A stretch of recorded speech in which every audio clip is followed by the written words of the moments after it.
Food poverty is a real issue here, and food security. In this province, for kids under 5, about 34% of them have stunting because they're not meeting the basic nutrition requirements. It's, you want to cry and burst into tears sometimes when you just realise what people have to go through. Yet the people in this country, that they will always welcome you with a smile and whatever their circumstances. Dirty Linen continues to travel the world. We just have to get out of lockdown in Melbourne, Australia, occasionally. And today we are heading all the way over to Johannesburg in South Africa to talk to one of the OG food bloggers, Ed Charles. Ed, welcome to Dirty Linen. And welcome to Johannesburg in its third week of a 4-week lockdown. Well, from one lockdown to another, we can contrast and compare. I followed the situation in South Africa a little bit through the pandemic. It's certainly been really dramatic and distressing in so many different ways. Do you want to just give us a little bit of an outline on what things are like at the moment? Yeah, well, first of all, you need to understand the demographic of South Africa. So really, it's very hard to control. You've got a population of about 59 million, about 48 million of those people are black people, and 30 million of those people live below the poverty line, often in townships, in small 2-bedroom government houses or in shacks. And those people can't self-isolate. So we've had a huge number of cases, totally, according to the official statistics, 2.3 million and 67,000 deaths. But our excess deaths of about 180,000 indicate it's much larger than that. And according to the blood bank, about 47, they've extrapolated, and about 47% of people have had COVID, they reckon. Wow, those numbers are really shocking and just awful. And I mean, given what you've said about the structure of society there, is that burden resting mostly on the black community? Yes, it is. I mean, there's about 5 million white people in this country. We live in absolute luxury, most of us. Maybe there's about a 1% poverty rate there. And houses are bigger than Australia. It really does rest on black people and other ethnic minorities. And right now we're in the third wave. You're going to have to excuse my pronunciation because I'm terrible at Afrikaans and I'm probably a little bit better in Zulu. But we've had, in Gauteng, per capita, we've been worse than India. Our hospitals have been full. People have been treated in car parks. And if you go onto local WhatsApp and Facebook groups, people are desperate to get oxygen at home. It's been quite horrible. And actually, we're starting to know people now who have been directly affected by it. Our 2 neighbours were affected. The vet down the road who's closed his practice because of COVID during this lockdown. A very good friend of mine spent 10 days in hospital. My partner, Pam, a colleague of hers, his wife died last week. She was 39 years old. Gosh. Yeah, it's really, really awful. I mean, it in a way, it sort of reflects the Indian experience in the sense that the third wave is the one where it's not just the poor people. It's it leaks into every sector of society. And in India's recent wave, it's even the rich people can't get oxygen. Yeah. And it's the same here. But there is good news. This week, we had our biggest ever day of vaccinations, which was about 230,000. So we're getting there, and a lot of people are helping poor people who don't have phones or access to the internet to register, or they can go to libraries and register. So it is getting better. But, we've got other issues here which are making it worse. And one is an attempted insurrection last week. Yeah, so tell me about that. So around the previous president, Jacob Zuma's arrest and imprisonment. So he's been jailed on awaiting charges of corruption, like historical charges. he's awaiting those charges of corruption, but he was arrested and put into prison for contempt of court. So he set up an inquiry into corruption, and then he refused to appear and give evidence, which is why he's in prison. It went all the way to the Constitutional Court, which is the highest level of court in the country, and they sentenced him to 15 months. Now, Jacob Zuma is a hero for many people in this country because he's one of the freedom fighters, the head of intelligence for the ANC that helped bring down the apartheid regime. But he also was very corrupt and basically sold the country in what's called state capture. And in KZN, KwaZulu-Natal, it's his stronghold of power. That's where the Zulu nation is based. There's about 11 million Zulus in the country. And there's a power vacuum in the Zulu nation after the Zulu king died, and there's a new one appointed. And basically the Zuma supporters, including his former head of intelligence for the country, instigated looting and riots. They burnt trucks and blocked the main supply route between KZN and Johannesburg. They set fire to cold storage warehouses and other warehouses and businesses that are associated with white monopoly capital. Supermarkets, one supermarket chain lost 140 stores were closed down. 50,000 informal businesses have been affected. Basically, Durban was closed down, including the port, fuel refineries, petrol stations. Supermarkets were looted, so nobody had food, and a lot of charities who've been sending food down from Johannesburg just so normal people can eat, let alone poor people. It's been pretty horrendous. It then spread to Johannesburg, mainly in the townships, where there've been huge queues for food because the supermarkets were looted. In the really affluent region or area of Sandton, which is, it's a lot of posh people, a lot of middle-class black people there, all the supermarkets were emptied out because people thought they were going to be murdered in their beds and they had to lock down. And where we live in the West Rand, a local politician who's running for mayor was inciting violence and has been arrested. And, I thought the reaction of my neighbours and the security services locally was a bit over the top. But then you think about it, they were targeting shopping centres and bottle shops, which are closed because we've got an alcohol ban again for the fourth time. And, it could have been quite scary here.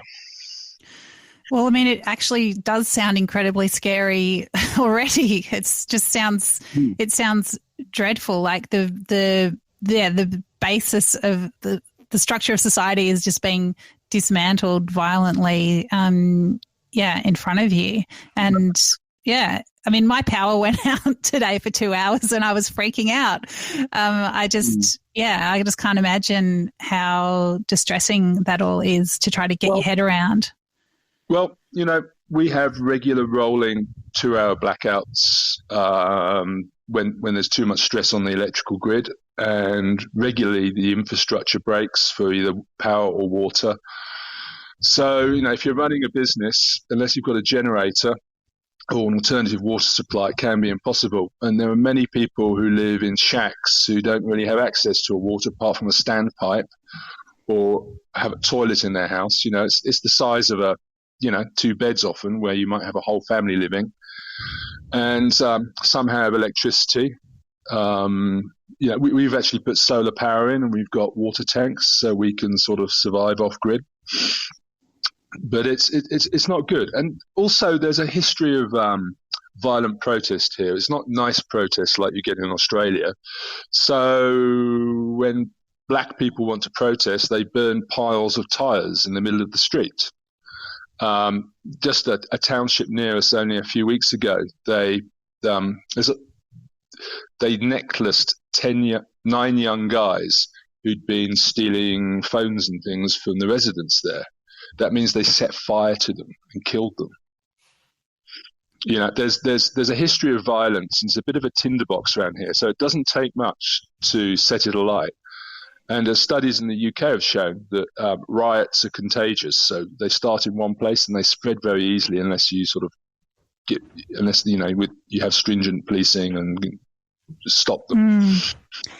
And I guess the social dislocation that's caused by the pandemic that then spills into despair and rioting and anger, and then it also helps to fuel the pandemic further. So food poverty is a real issue here, and food security. So during the pandemic, there were some government payments to people who lost their jobs or were unemployed. That was $35 a month. The food basket here, the average food basket, is about $40 a month. And in this province, for kids under 5, about 34% of them have stunting because they're not meeting the basic nutrition requirements.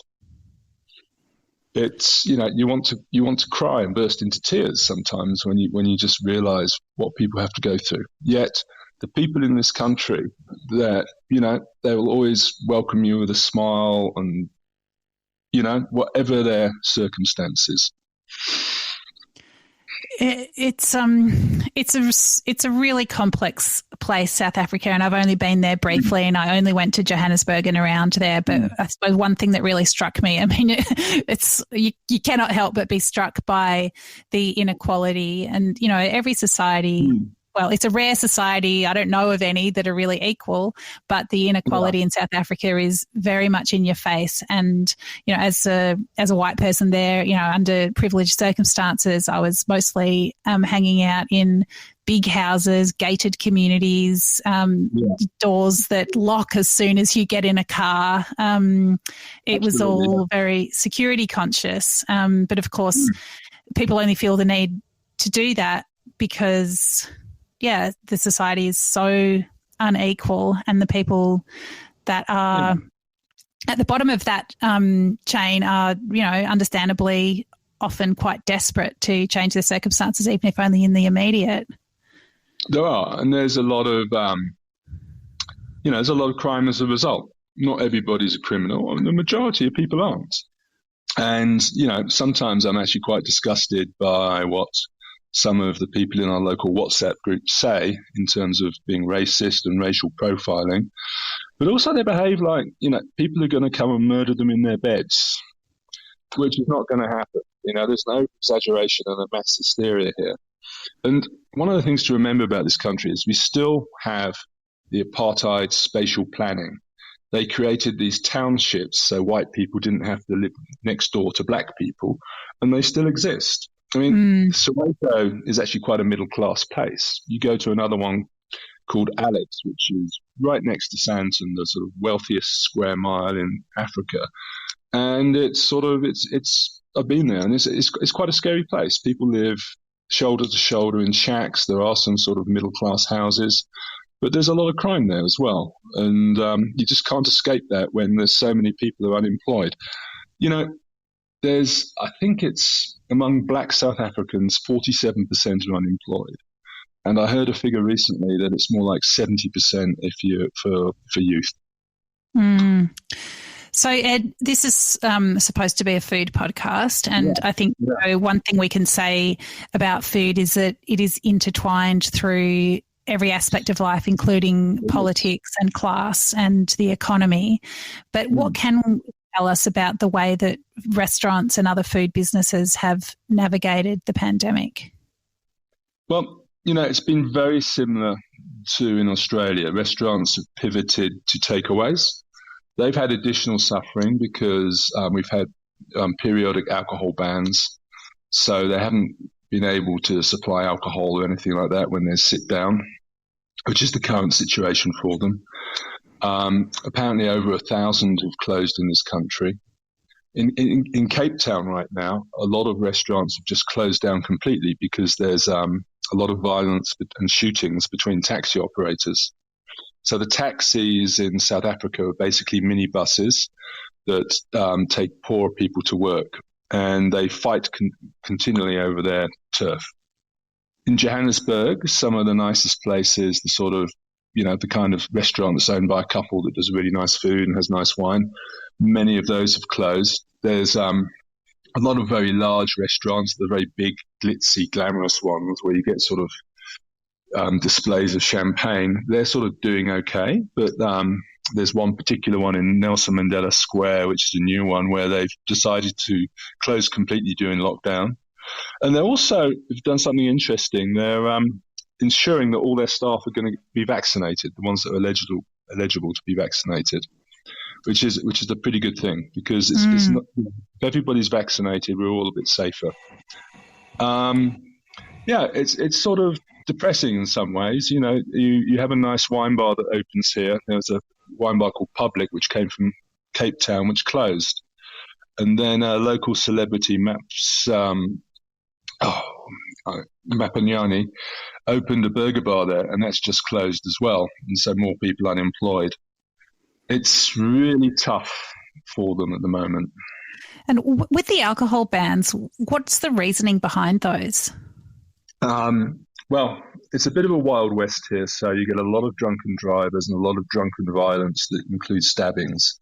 So on a Saturday night, the hospitals are full of people who are there because of drunkenness. And initially, the alcohol industry was debating and saying, well, when they banned alcohol in the last March in 2000 for the first lockdown, the reason that alcohol-related injuries and admissions to hospitals went down was the curfew.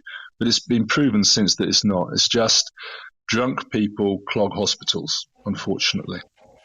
Right. So it's just part of an effort to keep the hospitals available for other like COVID-related needs. Yeah, exactly. They want to keep them open for COVID because they're full of people who need help for that. And that's why we have the lockdowns too. It's very different to Australia, where you've got very few cases where the lockdowns are to prevent the spread. Here, it's really to take the pressure off hospitals. As a regular guy in a house, like you can't buy alcohol, but you're allowed to drink in the privacy of your own home. Yeah, you can't buy alcohol and you can't transport it. Now, a lot of restaurants have also, some of them have been illegally selling their stock, and other ones they've used the old teapot technique, where your teapot's full of wine or beer or something to circumvent that. And how is that policed? Policing here is pretty poor. Police here take a lot of bribes. They call it a cold drink. And the amount you pay for a bribe will depend on whether you're black or white. If you're a black person and get stopped for something, it could be 20 Rand, which is $2. If you're white, it could be 10 times more. And so there have been places that have been closed down for that, and there have been places that have been closed down for not keeping to the COVID regulations in terms of social distancing, mask wearing, and hand washing, but not that many. So, Ed, there's probably at least 3 countries in the world that you could be living in.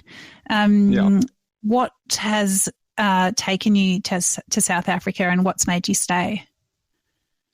It's a wonderful country to visit. But my partner, Pam, her father was ill and my mother was getting old in England, so I thought it would be a good place to be close to home, which it turned out it doesn't really matter now because you can't travel. My mother died last year. I couldn't travel to see her or go to the funeral. My stepfather was 90 last weekend. I couldn't go and see him. I won't be able to go to my mother's memorial service in September. But, this country, it's got great weather. It might be -2 overnight, but it's going to be 20 today. And I like the people. So even in amongst all the things that you're describing, the personal tragedies and the societal ones, you're still finding things to enjoy day to day. Yeah, I live in an enormously privileged life. I live in a lovely house on a hill overlooking the city, which would be the price of a 1-bedroom flat in Melbourne. And there's things you can afford to do that you can't afford to do in Australia just because of the differences in the economy. You don't have a housing market like in Australia that's going crazy. So you can actually afford to live in your own home, for instance. Foods, and it's I believe that it doesn't really matter where you live. I come from the UK in the first place and spent nearly 20 years in Australia. It's about the things around you and the people around you. And nowadays, you can still keep in touch thanks to the internet and social media. Yeah. And podcasts. And podcasts too, yeah. So, Ed, let's completely change tack. And I would love to talk about your blogging life when you were living in Melbourne. And that's how I first encountered you. You were, I mean, you were definitely one of the first food bloggers that was out there. Can you tell me about that time, that part of your life, what it was like? Yeah, well, I was a full-time journalist then, but I was, I fell into a deep depression. I was even hospitalized. And I started a food magazine. A psychologist I was seeing said, you seem to be passionate about that. Why not do something? And it gave me an aim in life. But it didn't work out financially with advertising. In those days, I thought it was about, writing some cool stuff, but it's not. It's about having a really good ad salesperson. So I flipped my content into a blog back in 2005. It was probably one of the first dozen or so blogs in the country. And as a result of that, I ended up writing a bit about food I got a column in the Herald Sun, wrote a bit for Gourmet Traveller, SBS Food and others. And the more I wrote about food, actually, the less money I earned because it's not as lucrative as financial journalism. Yeah, think. And it's, and that led me into then all the new social media sites that came along, from Facebook to Twitter and Instagram and things like that. Although, I don't blog so much nowadays. I started blogging around South Africa in 80 Wines. But at the time also I was helping feed the homeless, and I felt I couldn't justify mentally blogging about expensive wines when there are these homeless people who can barely afford food or anything. So, my life's changed a lot. It was a really sweet time in food writing, the start of the blogging. Like, there were tweet ups and it was very personal. Twitter was just, I guess, expanding rapidly, but it was still, it was pretty starry eyed, wasn't it? It was almost an idealistic time where, people met up because they connected on their blogs. People would send food parcels from Korea or America, and you'd swap different foods. And we did have a lot of meetups. We had the Food Bloggers Conference, which I sort of helped set up. It was a fun time, but, I think the fragmentation of blogging into all the different social media vehicles has sort of meant that you've got the influencers, and it sort of changed. It's less personal than it was. Yeah, that's true. Because I think Instagram wasn't around. I guess it wasn't as intensely visual as it's become. It was quite text based, wasn't it? And I mean, people were taking photos, but it wasn't like it is now in that regard. It was also were held back by technology, because the iPhone sort of came late in the blogging scene as well. And, even then, the first ones, the cameras weren't great. They weren't nothing like the ones today. So you had to have a sort of SLR and the skills to use that. Yeah, there's a lot of uploading. Yeah, but even in those days, you used to find a lot of wannabes would come along and they'd tell you, "Oh, we're launching our blog next month." They'd got a proper designer to do it, which what blogging wasn't about. It was like the emergence of the first wannabe influencers.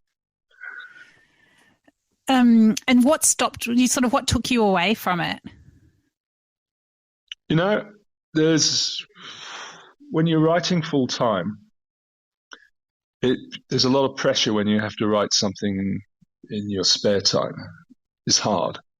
Then I just sort of got over it. I got over the race to go to new restaurants and things, and it became less meaningful. But I suppose a pivotal point was my partner Pam started a fitness studio, which didn't work out. And when we closed it, we thought we'd go away for a month or two. And then her gig with a big bank in the UK was delayed, so we ended up traveling for 9 months, which is when we decided to move to South Africa. We spent a lot of time. We spent about a month or two in Spain, a month in Morocco, a month in Portugal, time in the UK. And we realized that we really loved Australia, that there are other places in the world. So we came to South Africa and we spent a month in Johannesburg and Cape Town to decide where we would live, because her father was very ill at that point with dementia. And we decided Johannesburg. So we came home in January, rented out Pam's place, put my place on the market, and moved there May 4 years ago. Mm.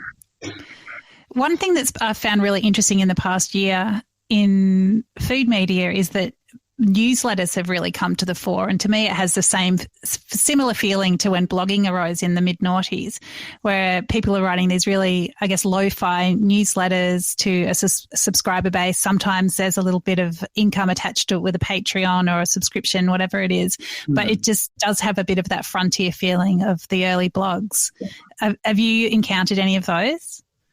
Yeah, there are many, and in blogging too, there were apps and things that meant your blog could become a newsletter and people subscribed to. Yeah, I mean, I think in food in particular and wine, it's given people who are normally marginalised voices. People of colour, people who wouldn't traditionally be picked up by the media. I mean, the same happened in blogging in the early days. You'd find people from all sorts of backgrounds, a lot of Asian bloggers, Indian, people from all over the place. And it's actually made a richer environment. And, some of them are making good money from it thanks to some of these new newsletters where you can, easily set up a subscription. Yeah, well, I hope they are. I mean, I know that, working in traditional media as a journalist, there was a lot of a bit of angst about the blogging community and influencers and Instagrammers and all that kind of stuff. But I have to say, I always really welcomed it because I loved different voices, and I also thought it was a good opportunity for me to rethink about, what is it that I can bring to it? How can I differentiate what I do? I think it's good. It's like having more people on the playing field just encourages everybody to find what it is that they really want to do and sort of, I guess, define what they can offer. Well, it really added to the diversity. If you look at the food scene in Melbourne or Australia, generally, the people who've become the food reviewers are there for life almost, and they tend to be middle-aged men. And so if you're looking at someone reviewing, one of the many Asian restaurants, or Chinese or Japanese, it's actually more interesting to get someone who, from that background to talk about what the food is there. And like if you go to Chinese restaurants, there's a lot of off-menu items that you'd never have as a Westerner. And so when we had blog meetups or things, when you read someone's story, it was interesting to find out what they would eat. Mm. Yeah. Yeah, that's so true. Yeah, that's so great. I remember those blogs where it'd be like, 6 people had obviously had dinner together at a restaurant and everyone wrote their blog. Yeah. Oh my God, I feel so nostalgic.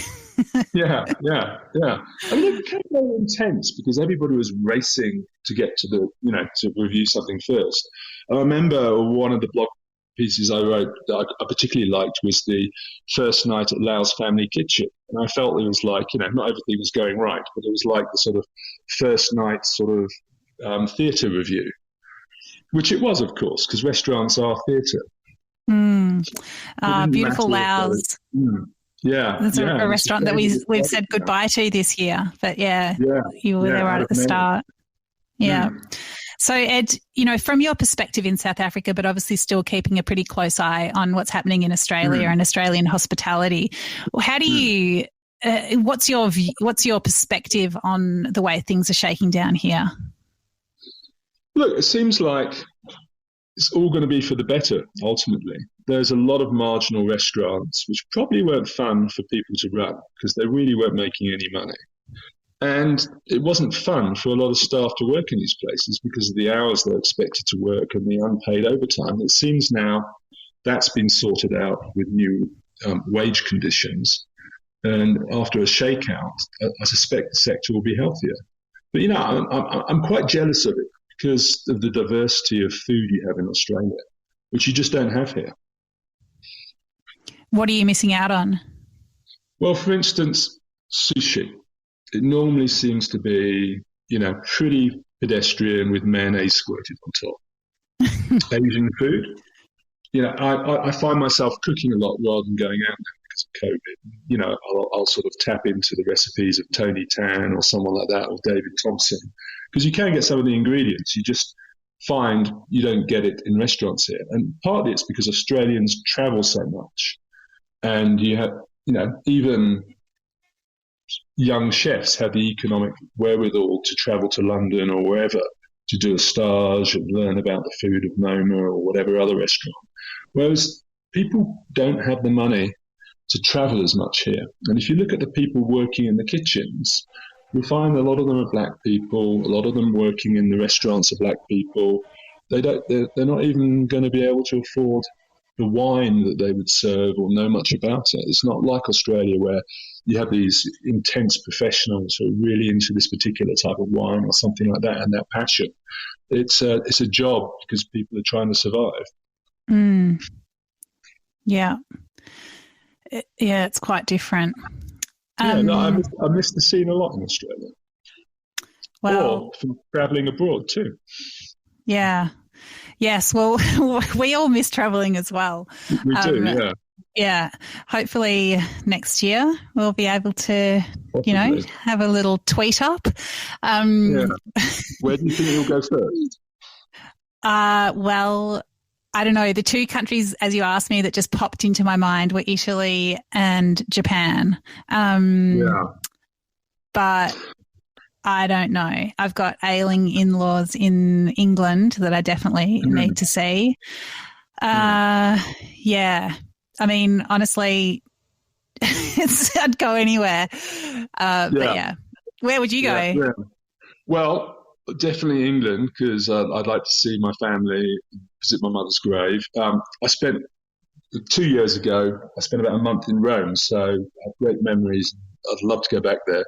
But my sister's husband's been made the naval attaché to the British Embassy in Japan.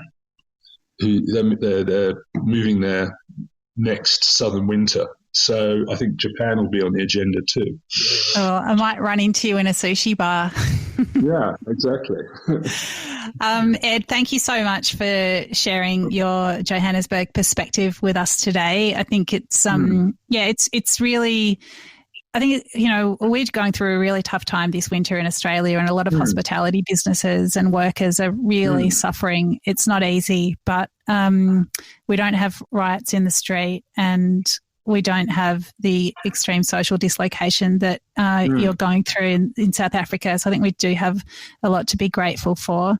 But yeah, I just really wish you all the best for getting through the next weeks, months and years. And I hope that we can see you soon. Yeah, okay. Thanks, Dani. This is Dirty Linen, and I'm Dani Valent. We air the issues that the hospitality industry finds hard to talk about, hearing from different people with unique perspectives. We want to hear from you as well. If you have something that needs to be said about a topic, get in touch so we can include your perspective. Contact us at dirtylinenat deepintheweeds.com.au or hit us up on Insta at Dirty Linen Podcast. We can't wait to hear from you. This